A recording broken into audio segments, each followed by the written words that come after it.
Assalamualaikum warahmatullahi wabarakatuh dan selamat sejahtera kepada Dr. Tarmizi dan rakan-rakan sekalian.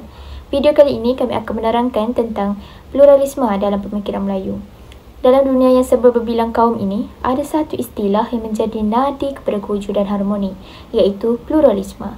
Ia bukan sekadar kewujudan kepelbagaian, tetapi pengiktirafan terhadap setiap perbezaan sebagai unsur penting dalam pembinaan masyarakat.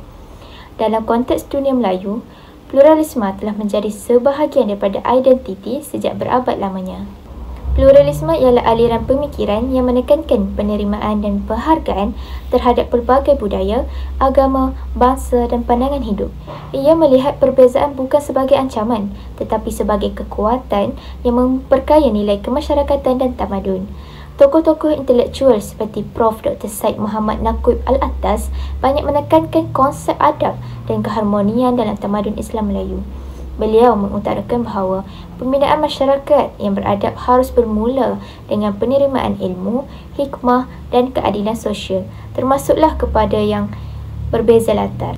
Dalam bidang kesusasteraan, Usman Awang, seorang sastrawan negara, telah mengangkat nilai kemanusiaan dan perpaduan kaum dalam puisi dan drama yang menyentuh hati rakyat. Karyanya menolak diskriminasi dan menyeru kepada perpaduan sejagat, seiring dengan semangat plural yang digagaskan oleh pemikir-pemikir besar lain. Kepentingan pluralisme dalam dunia Melayu tidak dapat dinafikan. Di Malaysia, yang ditakrif sebagai negara majmuk, pluraliti menjadi asas kepada wujudnya keharmonian nasional. Dalam kepelbagaian kaum, agama dan budaya, wujud semangat saling menghormati yang menjadi landasan kestabilan negara. Sejarah dunia Melayu tidak pernah terasing daripada pengaruh luar. Seawal abad ke-15, Kesultanan Melayu Melaka telah menjadi pusat perdagangan antarabangsa. Pedagang dari India, China, Timur Tengah dan Eropah bertemu di pelabuhan ini, yang telah membawa bersama agama, budaya dan bahasa mereka. Daripada pengaruh Hindu-Buddha kepada kemunculan Islam sebagai asas tamadun Melayu dan seterusnya pengaruh Barat semasa penjajahan Portugis, Belanda dan British. Semua ini telah mewarnai pembentukan pemikiran masyarakat Melayu. Dunia Melayu menjadi satu ruang silang budaya yang unik dan dinamik. Kemudian pada awal abad ke-20, pembukaan sekolah-sekolah vernakular oleh komuniti Cina dan India serta sistem pendidikan Inggeris dan Melayu mencerminkan struktur masyarakat yang plural.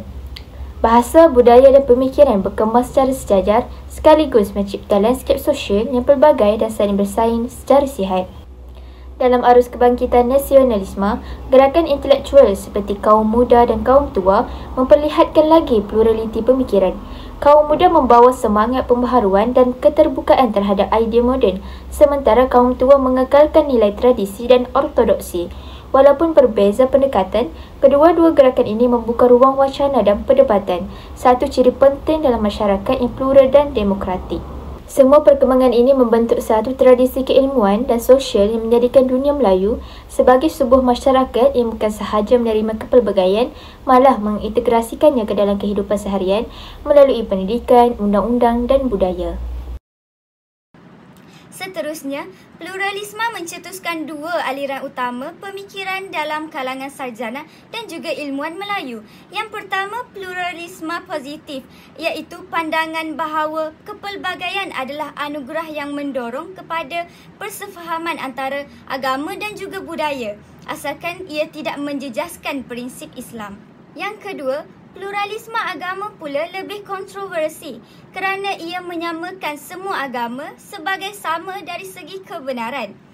Ini ditolak oleh ramai ilmuwan Islam seperti Syed Naqib Al-Attas yang menegaskan bahawa kebenaran adalah mutlak dalam Islam, manakala agama lain mesti dihormati tetapi tidak disamakan secara akidah. Sumbangan pluralisme dalam keilmuan Melayu amat ketara dalam bidang falsafah, sosiologi dan juga pendidikan. Kesannya ia telah menyedarkan umat Melayu tentang keperluan memahami orang lain tanpa perlu mengorbankan jati diri.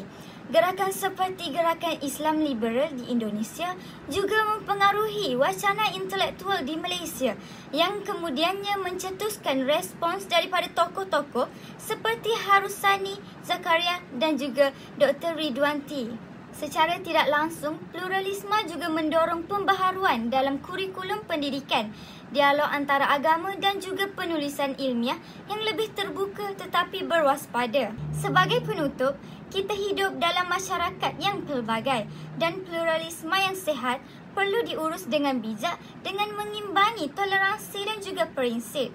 Dunia Melayu harus terus membina wacana ilmu yang berasaskan hikmah, bukan sekadar menerima segala bentuk pluralisme secara membuta tuli.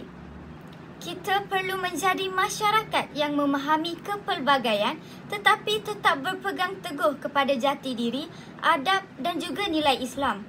Dengan itu, pluralisme akan menjadi jambatan, bukan jurang dalam pembinaan tamadun Melayu moden. Sekian, terima kasih.